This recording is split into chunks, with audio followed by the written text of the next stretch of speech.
আজকের দিনটা আমাদের জন্য একটা সংবাদপত্র জগতের জন্য, বাংলাদেশের সংবাদপত্র জগতের জন্য একটা ইম্পর্টেন্ট দিন বই কি।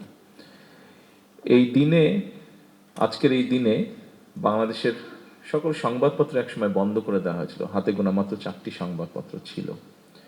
সেখান থেকে আজকে আমরা এতগুলো সাংবাদিক ভাইদের সাথে আমরা কথা বলছি। তার মানে একটা জিনিস প্রমাণিত হয়েছে যে এখন সংবাদপত্রের যে টুটি চেপে ধরা হয়েছিল সেটি অন্তত এখন নেই এই মুহূর্তে। এটা 1 নম্বর বিষয়। 2 নম্বর বিষয়, এই যে সংবাদপত্রের যে আমরা যেটা বলি মাল্টিপ্রেসি ডেমোক্রেসি, যেভাবে সংবাদপত্রের স্বাধীনতাকে কেড়ে নেওয়া হয়েছিল, মাত্র 4টা সংবাদপত্রকে সব বন্ধ করে দিয়েছিল। একই সময় আমরা দেখেছি বাংলাদেশের সব রাজনৈতিক দলকে বন্ধ মানে বিলুপ্ত করে বাকশাল নামে একটা দল গঠন করা হয়েছিল। এবং পরবর্তীতে আমরা দেখেছি শহীদ রাষ্ট্রপতি জিয়া রহমান যখন দেশ পরিচালনার দায়িত্ব পেলেন, উনি যেরকম বহুদলীয় গণতন্ত্র চালু করলেন, একই সাথে সংবাদপত্রের উপর থেকে যে রেস্ট্রিকশন ছিল সেটাও তুলে নিলেন। পরবর্তী সময় কি হয়েছে, কতটুকু হয়েছে, এটা আপনাদের কথা থেকেও বেরিয়ে এসেছে। আমি আজকে আরও 2-1টি কথা আমার মনে হয় বলা উচিত, না বললেই নয়, যেটা আমি অলরেডি বলেছি, আবারও আমি তুলে ধরতে চাইছি। বিগত 1 যুগেরও বেশি সময় ধরে এই দেশের মানুষ তাদের গণতান্ত্রিক অধিকার বা রাজনৈতিক অধিকার ফিরে পাবার জন্য বিভিন্নভাবে রাজপথের আন্দোলনে ছিল তারা। এবং সেই আন্দোলন স্বাভাবিকভাবেই রাজনৈতিক দলগুলি এই আন্দোলনগুলোকে পরিচালনার নেতৃত্ব দিয়ে থাকে। এবং পৃথিবীর সব ইতিহাসে দেখা গিয়েছে একসময় গিয়ে দলমতে নির্বিশেষে সব স্তরের মানুষ এইটাতে নেমে আসে, সেটা রাজনৈতিক দলের নেতৃত্বে হোক অথবা সামাজিক আন্দোলনের রূপেই হোক। একটা সময় মানুষ নেমে এসে যখন অত্যাচারের মাত্রা খুব বেশি বেড়ে যায়। এবং 5ই আগস্ট তার আগে দিয়ে এরকমই ঘটনা ঘটেছিল এবং 5ই আগস্ট সেটা একটা পরিপূর্ণতা লাভ করেছিল। তার আগে পর্যন্ত দীর্ঘ 17 বছর যেই সময়টা মানুষ তার অধিকার আন্দোলনে নিজেকে নিয়োজিত রেখেছিল, আমরা দেখেছি বিএনপি বিটে আপনারা যারা কাজ করেছেন বহু বছর ধরে, আমার দলের নেতাকর্মী যেমন টিয়ার গ্যাসের সেলের যে টিয়ার গ্যাস সেটির যন্ত্রণায় যেরকম কাতরিয়েছে, আপনারাও কিন্তু আমাদের নেতাকর্মীর পাশাপাশি আপনারাও সেরকম যন্ত্রণায় কাতরিয়েছেন। এরকম অনেক ঘটনা ঘটেছে যে তৎকালীন আইন শৃঙ্খলা বাহিনী একটি জায়গা ঘিরে ফেলেছে, যেখান থেকে আমাদের অনেক নেতৃত্বকে বা আমাদের কোনো প্রচণ্ড অ্যাক্টিভ কোনো কর্মীকে তুলে নিয়ে যাবে। বিএনপি পিঠের সাংবাদিকদের কারণে এরকম অনেক নেতৃত্ব বা অনেক অ্যাক্টিভ কর্মী সেদিন রক্ষা পেয়েছিল, সে অ্যারেস্ট হওয়া থেকে রক্ষা পেয়েছিল। আপনারা সহযোগিতা করছেন। আগে সুযোগ হয়নি, এত বছর সুযোগ হয়নি, আজকে আপনাদের সাথে সামনাসামনি কথা বলার বা বসার সুযোগ হয়েছে এই অনুষ্ঠানে। আমি আমার দলের নেতাকর্মীদেরকে তাদের বিপদের সময় এই সহযোগিতা করার জন্য এবং তাদের অত্যাচার নির্যাতনের কাহিনী শত বাধা বিপত্তির মধ্যেও যতটুকু সম্ভব হয়েছে তুলে ধরার জন্য এবং একই সাথে তাদের পাশাপাশি থেকে সেই একই কষ্ট আপনারাও ভোগ করেছেন, সেই কষ্ট আপনারা ভোগ করেছেন, এই সকল কিছু মিলিয়ে আমার অবস্থান থেকে আমি আন্তরিকভাবে আমার দলের পক্ষ থেকে আপনাদের ধন্যবাদ জানাতে চাই। প্রিয় সাংবাদিক ভাইরা, আপনারা যেরকম কথা প্রসঙ্গে কেউ কেউ বললেন যে আপনাদের এই বিষয়টি প্রয়োজন বা ওই বিষয়টি প্রয়োজন বা এটা করা উচিত ওটা করা উচিত, একইভাবে আপনাদের বিষয়গুলি অবশ্যই আমাদের অবস্থান থেকে যতটুকু সম্ভব নিশ্চয়ই আমরা সেটা অ্যাড্রেস করব। বাট এখানে একটি কথা আছে, আমি তখন বলেছিলাম যে আসুন আমাদের নিজের চিন্তা কিছুটা আমরা পরিবর্তন করার চেষ্টা করি। হ্যাঁ, আমার সাথে হয়েছে, আপনি এখন প্রতিশোধ নিলেই কি আপনার সেটা আপনি ফেরত পাবেন বা একদম আগের মতন হয়ে যাবে? হবে না। তাহলে আমরা আমাদের সেই মাইন্ডসেট থেকে বেরিয়ে এসে ঠিক আছে আমরা কি করতে পারি, দেশের জন্য, সমাজের জন্য, মানুষের জন্য কি করতে পারি, পারি বা পারি না পারি সেটা হচ্ছে পরের ব্যাপার, অন্তত চেষ্টা তো করতে পারি, আমরা সাকসেসফুল হওয়া পরের ব্যাপার। অন্তত এই মাইন্ডসেট নিয়ে আমরা কেন সামনের দিনে এগোই না? আমরা যখন খাচ্ছিলাম, আমি আপনাদেরই কয়েকজন সহকর্মীর সাথে আমার টেবিলে বসে আমি খাচ্ছিলাম এবং তখন আমি আমার কতগুলো কথা আমি তুলে ধরছিলাম। আমরা একটি ব্যাপারে সবাই কনসার্ন। আপনারাও আপনাদের পত্রিকায় প্রায় এরকম নিউজগুলো আসে, দেখি। যেমন ধরেন আমাদের ইয়াং জেনারেশনের মধ্যে একটা প্রবলেম দেখা দিয়েছে, হয়তো বিশ্বব্যাপী কম বেশি আছে, আমাদের এখানেও খুব আছে, সেটা হচ্ছে ড্রাগের প্রবলেম। এখন আপনি কতজনকে ধরবেন, কতজনকে চিকিৎসা দেবেন, কতজনকে আপনি কাউন্সিল করবেন, সব কিছু তো একটা রিসোর্সের লিমিট আছে, ক্যাপাবিলিটি আছে, ক্যাপাসিটি আছে। তাহলে বিষয়টিকে আর অন্য কিভাবে অ্যাড্রেস করা যায়? বিষয়টিকে হয়তো অ্যাড্রেস করার আরও কিছু উপায় আছে। আমি যা যা তখন খাবার টেবিলে যে কয়েকজনের সাথে আলাপ করছিলাম, আমি এখন সামগ্রিকভাবে সবার সামনে তুলে ধরতে চাইছি। আমি আমার চিন্তাটা আপনাদের সামনে তুলে ধরছি। এই সুযোগ তো সবসময় পাবো না, সেজন্য আজকে তুলে ধরছি সংক্ষিপ্তভাবে। দেখুন, ব্যাপারটাকে আমাদের অবশ্যই অ্যাড্রেস করতে হবে যে এই সমস্যা থেকে কিভাবে আমাদের ভবিষ্যৎ প্রজন্মকে বের করে নিয়ে আসবো। কিন্তু এই চিন্তার পাশাপাশি বা এই সমস্যা থেকে বের হওয়ার পাশাপাশি আরেকটাও বিষয় আছে যে আমার ভবিষ্যৎ প্রজন্মকে তো আমার সঠিকভাবে গড়ে তুলতে হবে তাদেরকে, যাতে তারা ভবিষ্যতে এই দেশটাকে গড়তে পারে, সামনে নিতে পারে, গড়ে তুলতে পারে। একটা ছেলে বা মেয়ে যেই হোক না কেন, 15 বছর বা 18 বছর বা 20 বছর বা 22 বছর বা 25 বছর, এই আমরা সবাই এই স্টেজটা পার হয়ে এসেছি। এই সময় একটা মানুষের শারীরিক বা মানসিক যে এনার্জিটা থাকে, সেই এনার্জিটা তাকে বার্ন করার একটা এভিনিউ দিতে হবে, একটা স্কোপ দিতে হবে, সেই সুযোগ তাকে ক্রিয়েট করে দিতে হবে। আমরা ঢাকা শহর সহ বাংলাদেশে যেখানেই তাকাই না কেন, কয়টি খেলার মাঠ আছে? অর্থাৎ আমাদের যারা এখন এসবের মধ্যে ইনভলভ হয়ে যাচ্ছে অথবা সারাদিন সোশ্যাল মিডিয়ার মধ্যে আছে, বুঝি হোক না বুঝি হোক, ভালো মন্দের মধ্যে পার্টিসিপেট করে ফেলছে, খেলার মাঠ সব বন্ধ। ছেলে হোক মেয়ে হোক উভয়ের জন্য খেলার মাঠ বলতে গেলে নেই কোথাও। আচ্ছা, তারপরে আপনি যতই শিক্ষিত হন, আপনার মধ্যে যদি কালচার না থাকে, আপনি কি সিভিলাইজড দাবি করতে পারবেন না? নিজেকে অসম্পূর্ণ রয়ে যাচ্ছে। আপনার শিক্ষা যে বিকাশ, সেটা আপনি সম্পূর্ণভাবে ফুটে দিয়ে তুলতে পারবেন না যদি আপনার মধ্যে কালচার না থাকে।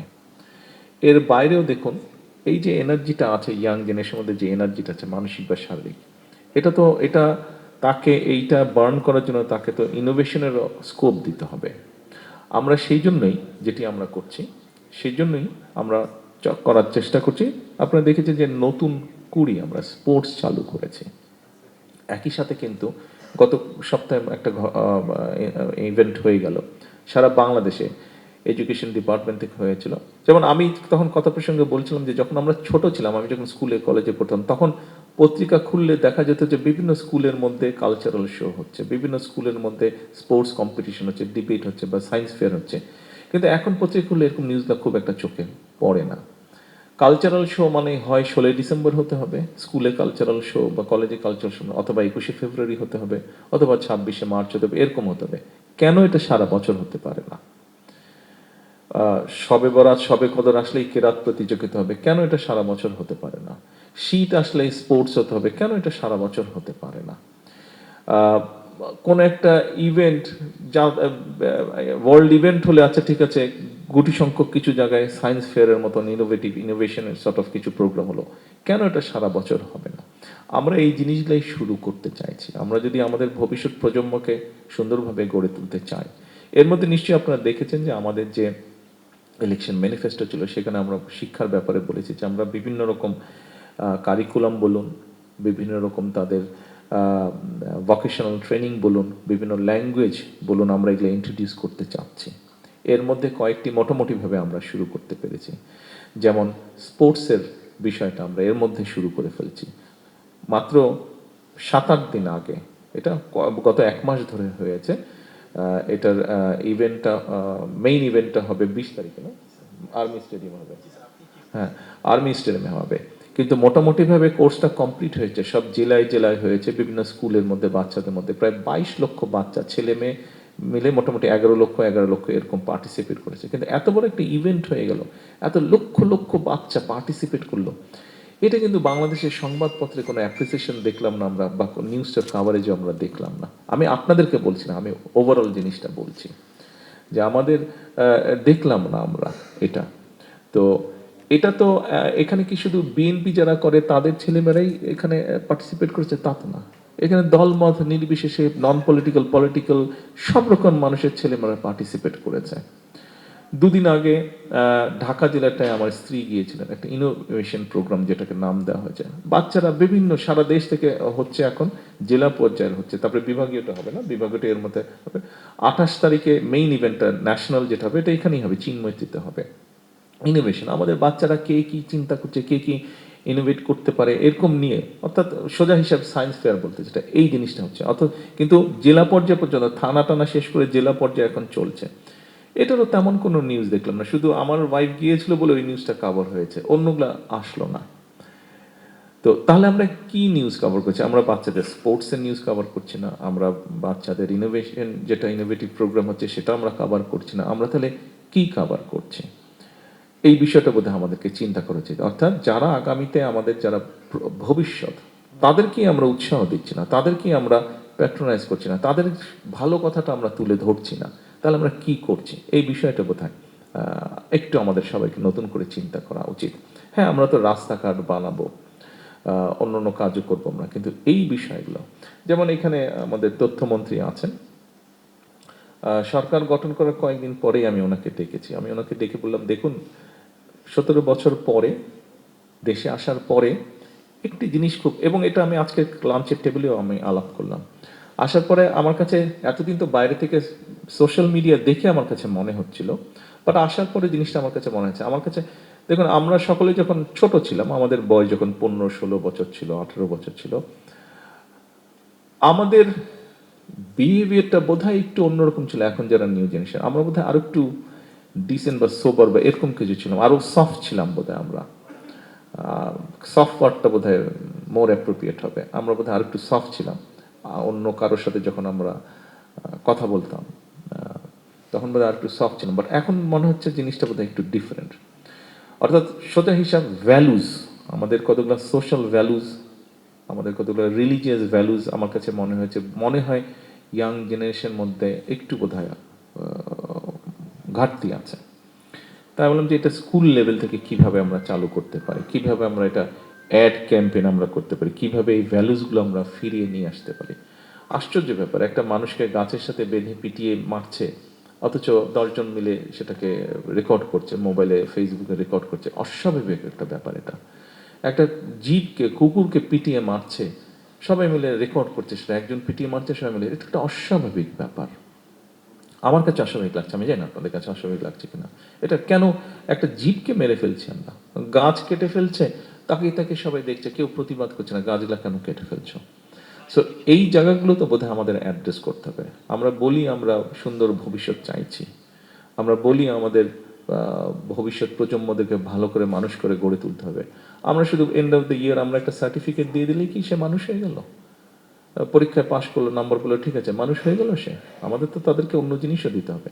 আমি আপনাদের কাছে যেটা চাইছি, আমি আপনাদের, হ্যাঁ, আমাদের ব্রিজ হবে, কালাভার্ট হবে, স্কুল হবে, কলেজ হবে, সব কিছু হবে, সেগুলো তো হবে। সেগুলো যখন আমি যাব, মন্ত্রী সাহেবরা যাবে, ওপেনিং হবে, নিউজ আসবে, টিভিতে আসবে, কিন্তু এর বাইরে যেই বিষয়গুলো আছে, এর বাইরে যেই কাজগুলো করতে চাইছি, আমরা ফ্যামিলি কার্ড দিতে চাইছি। সবাই বলছে এটা তো বাজিমাত প্রোগ্রাম। হ্যাঁ, বাজিমাত প্রোগ্রাম, ঠিক আছে, আপনি রাজনৈতিক দৃষ্টিকোণ থেকে সেটাকে বাজিমাত ধরতে পারেন, বাট আপনি একটা জিনিস চিন্তা করে দেখুন, আমরা একটা রিসার্চ করে পেয়েছি, এই যে মাহাদি আমিন বসেছে, মাহাদি আমিন আর আমি এই ফ্যামিলি কার্ড নিয়ে 2012 সাল থেকে, 11 সাল থেকে কাজ করছি, কিন্তু এই ফ্যামিলি কার্ড আমরা রিসার্চ করেছি। এটার উপরে রিসার্চ করে দেখা গিয়েছে যে আপনি যদি ফ্যামিলি কার্ডে আমরা যেই টাকাটা দিচ্ছি, এটা যদি আপনি একজন পুরুষ মানুষের হাতে দেন, ও কিন্তু যেই মাসে ও টাকাটা পাবে, 1 সপ্তাহের মধ্যে টাকাটা খরচ হয়ে যাবে। ওই যে বিকালবেলায় আড্ডায় বসবে মোড়ের দোকানে, চা বিস্কুট খাবে, এই চা দাও ওকে 5টা, এই ওকে কেক দাও, ওটা নাই, 2500 টাকা নেই।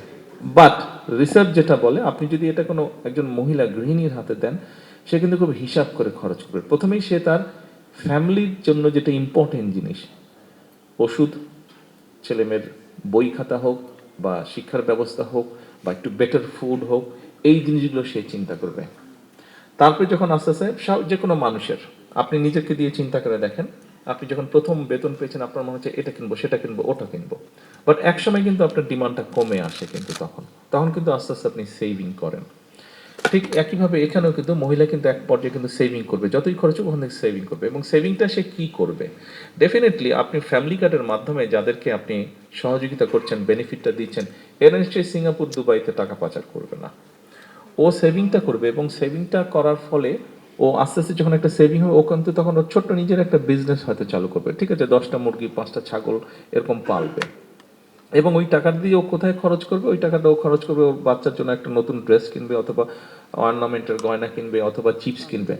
আপনি দেখুন ড্রেসটা যে সে কিনছে, সে কি কোনো ব্র্যান্ডেড ড্রেস কিনছে না, ও কাপড় সেটাই কিনছে যেটা local factory, local garment industry তৈরি করছে। ও চিপস কি কোনো মার্কস স্পেন্সারের চিপস কিনছে না, ও লোকাল প্রাণ কোম্পানি অর্থাৎ দেশীয় কোম্পানির চিপস কে ও কিনছে। ও অর্নামেন্টাল যেটা কিনবে ও কি কোনো ব্র্যান্ডেড অর্নামেন্টাল কিনবে তা না, ও দেশীয় ছোট ছোট জুয়েলারি ফ্যাক্টরি যারা আছে অর্নামেন্ট বানায়, যারা আর্টিফিশিয়াল অর্নামেন্ট বানায় এই সেটা কিনবে সে। অর্থাৎ এই টাকাটা কিন্তু লোকাল ইন্ডাস্ট্রিতে যাচ্ছে। অর্থাৎ আপনি চিন্তা করে দেখুন একটা গ্রামে যদি আপনি 300, একটা গ্রামে যদি 300 মহিলাকে আপনি 2,500 টাকা মাসে দেন, তাহলে 300 ইন্টু 2,500 কত হচ্ছে? 7,50,000 টাকা। এখন 7,50,000 টাকা যখন এক মাসে যাচ্ছে একটা গ্রামে, ওখানে যেই স্টোরটা আছে, it can B A grocery shop, মুদির দোকান ধরে, সেই মুদির দোকানে যখন মাসের প্রথম সপ্তাহে 300 জনের মধ্যে যদি এখন মোটামুটিভাবে এক একজন মানুষ এবারে যদি প্রতিদিন সে 50 থেকে 100 টাকা স্পেন্ড করে, তখন কিন্তু ওই স্পেন্ডিংটা তার বেড়ে যাবে। অর্থাৎ ওই মুদির দোকানের সেলটা কিন্তু বাড়বে, তার বেশি পরিমাণ চিপসের প্যাকেট যাবে, তার বেশি পরিমাণ অন্য অন্য দ্রব্য বিক্রি হবে। এখন হয়তো সে নিজেই দোকানটা চালায়, কিন্তু যখন 300 জন মানুষ এসে প্রতি মাসে 1,000 টাকা এক্সট্রা স্পেন্ড করবে ওখানে, তখন কিন্তু ওই মুদির দোকানদারের একটা কর্মচারী রাখতে হবে অথবা 2টা কর্মচারী রাখতে হবে। তার মানে কি দাঁড়াচ্ছে, ও কিন্তু দুইজনের কর্মসংস্থান হলো। এইভাবে আমাদেরকে জিনিসটা চিন্তা করতে হবে, আমরা জিনিসটাকে এভাবে চিন্তা করি। আরো ডিটেল ব্যাপার আছে, আমি ওটাতে গেলাম না অত।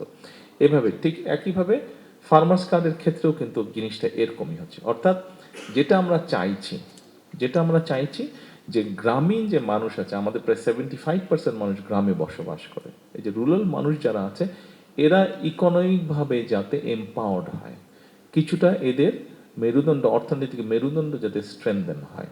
বিকজ এখানে আমার জন্য এটা করা ইজি অ্যাজ এ গভর্নমেন্ট হিসেবে, এবং করাটা মোর সেফ। ওই যে বললাম প্রথমে যে এই টাকাটা কিন্তু পাচার হচ্ছে না, এই টাকাটা ভেরি মাচ আমার ইকোনমির মধ্যে রয়ে যাচ্ছে, এবং ইনডাইরেক্টলি আমার দেশীয় যে ইন্ডাস্ট্রিগুলো আছে সেগুলোকে যাতে আমরা সাপোর্ট দিতে পারি, আমরা ইনসেন্টিভ দিতে পারি। আমরা ঠিক আছে আলাদা ফান্ড ক্রিয়েট করে, যেটা অলরেডি করা হয়েছে, 60,000 কোটি টাকার একটা ফান্ড করা হয়েছে বাংলাদেশ ব্যাংক থেকে বিভিন্ন ইন্ডাস্ট্রিকে সাপোর্ট, সেটা করা যেতে পারে। কিন্তু তারপরেও আপনার পারচেজিং পাওয়ার যদি মানুষের না বাড়ে, তাহলে তো আপনি ইন্ডাস্ট্রি করেন যেটাই করেন তাহলে তো চলছে না কোনো কিছু। তো মানুষের পারচেজিং পাওয়ার আমার বাড়াতে হবে, এবং এভাবেই আমরা সেটা ইকোনমিক্যাল গ্রোথ করতে চাচ্ছি। তো এখন ফ্যামিলি কার্ড আমরা প্রথমে ঠিক করেছিলাম যে কোন ধরনের মানুষ পাবে, পরে আমরা চিন্তা করে দেখলাম যে না, আমরা যদি শুধু সিলেক্ট করে দিই যে কোন ক্যাটাগরির মানুষ পাবে, তাহলে এখানে একটা কারাপশনের পসিবিলিটি রয়ে যায়, যেটা আমাদের দেশে হয়, এটা কষে। সেই জন্য আমরা তখন ঠিক করলাম যে এটা আমরা ইউনিভার্সাল করে দেবো। একজন কৃষকের স্ত্রী, একজন মুদির দোকানের স্ত্রী, একজন স্কুল মাস্টারের স্ত্রী, একজন মসজিদের মক্তবের একজন শিক্ষক, তার স্ত্রী যেমন পাবে, আমার স্ত্রী পাবে, আপনাদের সকলের স্ত্রী পাবে। বাট 2,500 টাকা না হলেও আমাদের মোটামুটি অনেকের আমাদের প্রয়োজন নেই আমাদের স্ত্রীদের 2,500 টাকা, আমরা এটা ডিক্লাইন করবো, আমরা এটা নিব না, আমরা স্টেটকে টাকাটা ফেরত দিয়ে দেবো। বাংলাদেশে প্লাস মাইনাস 4 কোটির মতন ফ্যামিলি আছে, আমরা 4 কোটি ফ্যামিলির যে ওয়াইফরা আছেন, 4 কোটিকেই আমরা ইনশাল্লাহ দেওয়ার চেষ্টা করবো। বাট আমাদের হিসাব বলে 1.5 কোটির মতন ফ্যামিলির প্রয়োজন হবে না এটা, অর্থাৎ 1.5 কোটির রিসোর্স কিন্তু স্টেটের কাছে ফেরত আসছে। সো জিনিসটাকে আমরা বেটার ভাবে আরো ইউটিলাইজ করতে পারবো। আপনারা এর মধ্যে কিছু কিছু জায়গায় নিউজ করেছেন যে হ্যাঁ ফ্যামিলি কার্ড ঠিক মতন দেওয়া হচ্ছে না, যার প্রাপ্য না সেও পাচ্ছে, ব্যাপারটা কিন্তু এরকম না।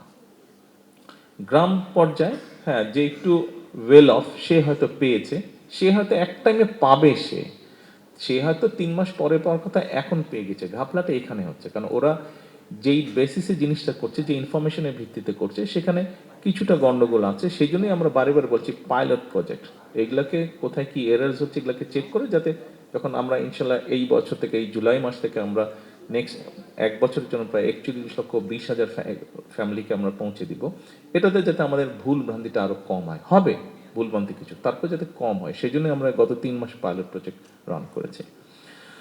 আপনাদের সামনে এরকম বললে অনেক লম্বা হয়ে যাবে কথাগুলো। তো যেই মূল কথাটা বলতে চাইছি, কিন্তু কিন্তু সংসদেও যেতে হবে আমাকে। হ্যাঁ,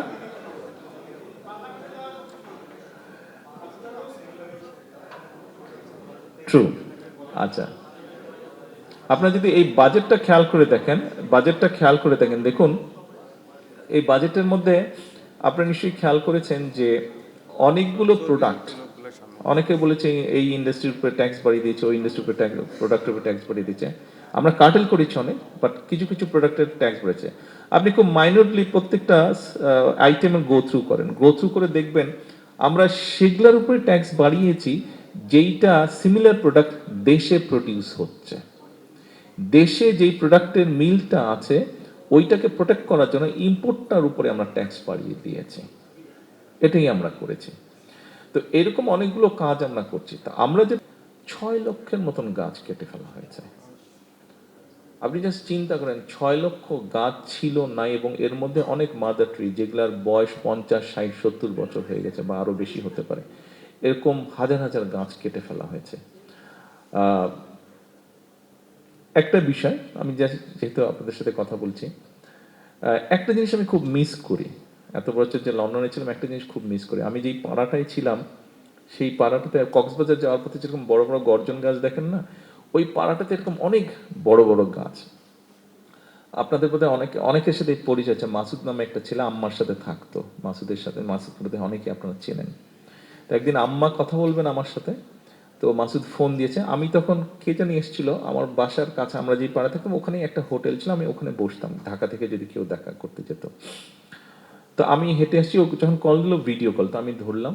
তো আমি বললাম যে ঠিক আছে 10 মিনিট পরে করো, আমার আর 10 মিনিট লাগবে হেঁটে যেতে। আমি নর্মালি ওখান থেকে হেঁটে যাওয়া আসা করতাম, হেঁটে গেলে 15 মিনিট, আসতে আবার 15 মিনিট, হাফ এন আওয়ার হাঁটা হতো। তো ও দেখে হঠাৎ আমাকে বলে, স্যার আপনারা কি গ্রামে থাকেন নাকি? আমরা কেন? বলে এই যে এত গাছপালা। ও বলছে শহরের মধ্যে থেকে দালান কোঠা হবে, লন্ডন মানে দালান কোঠা, সুন্দর সুন্দর বিল্ডিং। আমি বলছি না, এটা শহর থেকে একটু দূরে, বাট ভেরি মাচ টাউন এটা। তো এখন আমি খুব মিস করি ওই গাছগুলো, বিশাল বিশাল সব গাছ, খুব ভালো লাগতো আমার। আর সামারে, এখন তো সামার আসছে, তো বিভিন্ন আমাদের দেশে কোকিলের মতন একটা পাখি ছিল।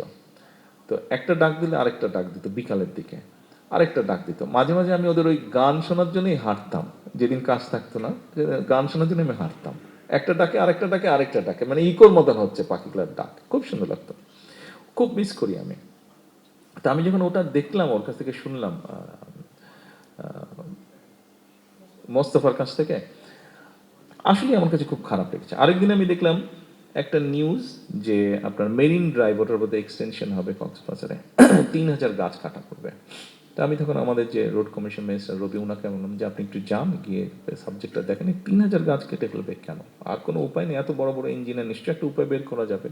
তো পরে গিয়ে বোধহয় অ্যালাইনমেন্টটা একটু বোধহয় 3 ফিট না কত ফিট সরিয়েছে, 3,000 গাছ বেঁচে গেছে।